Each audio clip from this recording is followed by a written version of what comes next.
ఆ పట్టణం అంతా ఏంటో తెలుసా? గ్యాంబ్లింగ్. కిలోమీటర్ల 500 కిలోమీటర్ల ప్రాంతం అంతా నీరు లేదు. బీసుకుపోయినాయన్నమాట రాళ్ళు. ఇలా కత్తులు పడతారు. కోట్లు, కోట్లు, కోట్లు ఆదాయం అమెరికన్ అక్కడ చెప్పలేదు కానీ క్యాసినో పెట్టాలంటే దాటి పెడితే ఒక రూపాయి. అంటే ఇంటర్నేషనల్ అయితే అది ఇంటర్నేషనల్ వాటర్ అయిపోతుంది. అక్కడ షిప్ స్టాండ్ చేసేసి అందులోనే క్యాసినో పెట్టాడు కదా. అది ఆ ఇంటర్నేషనల్ వాటర్ దగ్గర 8,000 మంది ఉంటాం మేము. రూమ్స్ వాళ్ళు కానీ, వడ్డించేవాళ్ళు కానీ, వంట చేసేవాళ్ళు కానీ 24 గంటల ఫుడ్. అందరికీ నమస్కారం.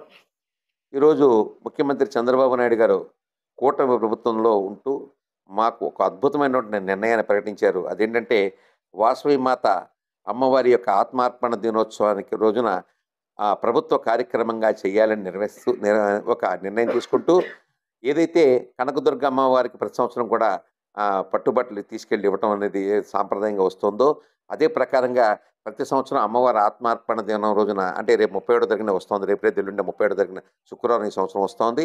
ఆ వేళ ముఖ్యమంత్రి చంద్రబాబు నాయుడు గారు కూడా వాసవి కన్యకా పరమేశ్వరి పెనుగొండకు రావటం, వారికి పట్టుబట్టలు సమర్పించడం అనే కార్యక్రమాన్ని తీసుకున్నారు. ఇది మాకు చాలా సంతోషదాయకమైనటువంటి విషయం.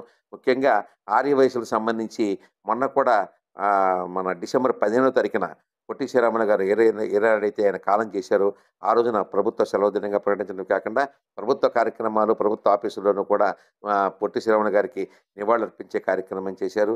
నేను కూడా గుడివాడ వెళ్ళి ఆ కార్యక్రమం చేసి వచ్చాను. చాలా సంతోషం. ఆ రకంగా ఆర్యవేశను గుర్తించినందుకు మరొక్కసారి ముఖ్యమంత్రి గారికి నేను ధన్యవాదాలు చెప్తున్నాను.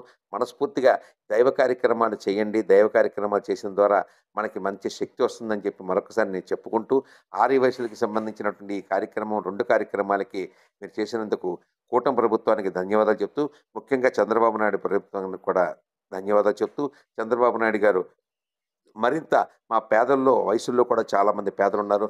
వాళ్ళకు కూడా ముందుకు తీసుకురావాల్సిన బాధ్యత మీకుందని మరొకసారి గుర్తు చేస్తూ సెలవు. నమస్కారం.